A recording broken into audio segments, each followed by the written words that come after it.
जहांगीरपुरी इलाके में 16 तारीख की शाम से ही जो हिंसा भड़की थी, उसके बाद से माहौल पूरी तरीके से तनाव में था। लेकिन अब तनावपूर्ण माहौल को सामान्य करने के लिए एक बड़ी पहल की गई है। अमन कमेटी हिंदू मुस्लिम के दोनों समुदाय और दिल्ली पुलिस की मौजूदगी में एक बैठक हुई, जिसमें सभी ने अपने मन की बात रखी और भाईचारे का संदेश देते हुए दोनों समुदाय के लोगों ने एक दूसरे को गले लगाया। याद दिला दें कि 16 तारीख की शाम को हनुमान जन्मोत्सव के दिन शोभा यात्रा का पथराव हुआ था, जिसके बाद आगजनी हुई और गोलियां भी चलाई गई थी।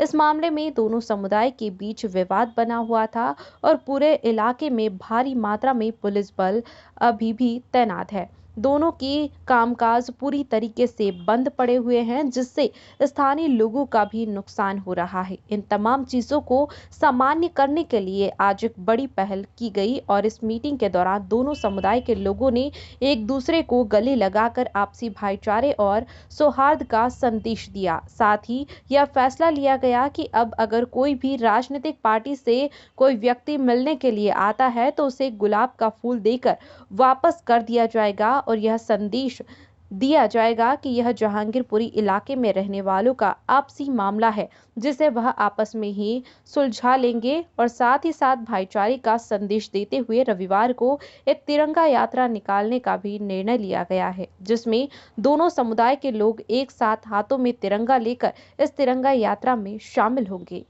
दिल्ली से संजय सिंह की रिपोर्ट।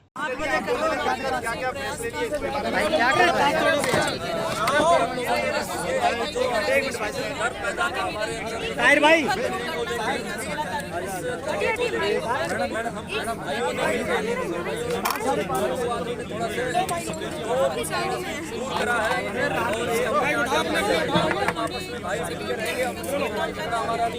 हमारा जब अगर तिरंगा यात्रा कोई यात्रा निकलेगी, ये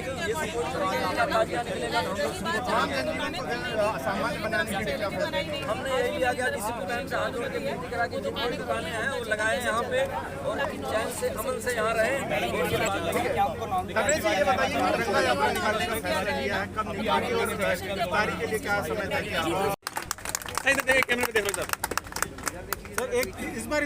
नमस्कार, आदाब भाई। हम ये बताते हैं, जैसे हम गोली भरे खड़े हैं ना, मैं आज भी ये जानता हूँ अंदर के दिलों की बात ये है, ये भी सोचना चाहिए कि जहाँ ये झगड़ा हुआ है, शरारती लोगों ने किया है, जो करने वाले थे गलत थे।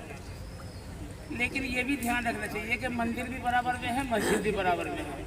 आज तक यहाँ इतनी कथाएँ होती हैं, सब कुछ होती हैं, मेरे ख्याल के सारे हम लोग साथ देते हैं। और मस्जिद में बाहर नमाज होती है, यहाँ आज तक किसी ने उफ नहीं किया। उस दिन भी 3 रैली निकली, जब भी कुछ नहीं हुआ। लेकिन कुछ लोग जो गलत थे, किधर से भी थे, जो थे, नहीं कह सकते, उसको प्रशासन अपना आप देख रहा है, लेकिन वो गलत वही थे। आज भी अगर आप सर्वे करेंगे जाके तो दिलों में कुछ नहीं है। मैं कह रहा हूँ, एक दूसरे से अफ्तारी बांट के खा रहे हैं, एक दूसरे से। अभी मस्जिद वाली गली में कीर्तन हो रहा था, वहाँ प्रसाद लेके खाया। हमारे वो पंडित जी आए नहीं है बीवी लोग के, वो बता देंगे। और जो मैं दिल की बात बताना चाह रहा हूँ कि आज भी बाल बराबर जनता के दिल में कुछ नहीं है। आप जाके इंक्वायरी कर सकते हैं।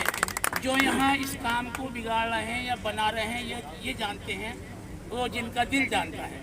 यहाँ आज भी ईमानदारी की बात यही है, बिल्कुल बाल बराबर फर्क नहीं है। भाई जहाँ घटना हुई, जिसको परेशानी हुई वो तो जानेगा ही, उसी को बीसती है, जिसपे बीसती है, जिस पे पड़ती है वही जानता है। लेकिन पब्लिक के अंदर ऐसा कुछ नहीं है। ये माहौल यहाँ का जितना गर्म, भाई यहाँ मीडिया का है, हमारी फोर्स बड़ी है तो लगेगा ही, लेकिन अंदर कुछ नहीं है। भाईचारा बराबर है। मेरे पंडित जी मेरे भाई हैं, और जन कितने पंडित जी मेरे भाई। आज शर्मा जी मेरे दावत करते हैं, मैं शर्मा जी के जाता हूँ। मेरे शर्मा जी पार्टनर भी हैं, मेरे पंडित जी हैं। मैं नमाज पढ़ने 5 वक्त जाता हूँ, उनके ऊपर सलूट करके जाता हूँ, हाथ उठा, वो मुझे उठाते हैं। और हमारे भाई जो आए बैठे हैं, सब एकता के लिए हैं, और सबके दिल में इस खटास को भी हम दूर कर रहे हैं। और आगे से हम लोग एक अच्छा मैसेज देंगे लोगों को कि इस टाइप का अगर कोई त्योहार होता है तो हम लोग उनका कैसे कोऑपरेट करेंगे, या दूसरा समुदाय उस समुदाय का कैसे कोऑपरेट करेगा। यहाँ बिल्कुल सब शांति है। पुलिस ने बहुत अच्छी भूमिका निभाई है। इन्होंने अच्छे तरीके से कार्य कर आगे घटना को बढ़ने नहीं दिया और जिस दिन 16 अप्रैल को यह घटना घटी थी उसको वहीं के वहीं खत्म किया। और हम लोगों ने मिलकर भी पुलिस प्रशासन का सहयोग किया और पुलिस प्रशासन हमारा पूर्ण रूप से सहयोग कर रहा है। कोई भी अफवाह होती है पुलिस प्रशासन तुरंत पहुंच जाता है और उस अफवाह को दबा देता है। कहने का मतलब यही है कि भाई जितने भी हमारे मीडिया कर्मी भाई हैं वो प्लीज एक बार ग्राउंड लेवल पर जाएं, लोगों से बात करें, आपको सच्चाई के बारे में पता चलेगा कि किस तरीके से ये एक हिंदुस्तान का चेहरा प्रदर्शित करता है जहांगीरपुरी। मैं जहाँ रहता हूँ डी ब्लॉक के अंदर, मेरे बगल के अंदर एक गुरुद्वारा है, ठीक सामने मेरे मंदिर है और साइड में मेरे मस्जिद है और मेरे मकान के पीछे एक फ्लोर के अंदर अब चर्च भी खुल चुका है। हम जब अपने घर से निकलते हैं, ये आप यकीन माने आप जाके देखें, आप मेरा नंबर लें, मैं आपको दिखाऊंगा। जब मैं घर से निकलता हूँ तो साइड में गुरुद्वारे में मैं सस्त्रीय काल कहता हूँ और जब 2 कदम आगे बढ़ता हूँ तो मंदिर में राम राम कहता हूँ और फिर जब मैं मस्जिद में पहुँचता हूँ तो मैं सलाम कहता हूँ। तो मुझसे ज्यादा खुशनसीब कोई नहीं हो हिंदुस्तान के अंदर जितना मैं खुशनसीब हूँ। लेकिन आज हम लोग भावुक हो जाते हैं सोचकर कि ये हुआ कैसे, कौन लोग हैं इनके पीछे। ये एक जांच का विषय है और दिल्ली पुलिस के साथ में मिलकर सारी एजेंसियां इसकी जांच कर रही हैं। लेकिन तिवारी साहब के साथ में मिलकर हमारा ये वादा है, इनके साथ में जितने भी साथी हैं, हमारे साथ जितने भी साथी हैं, कि जीवन के अंदर जहांगीरपुर में तो ऐसी घटना कभी होने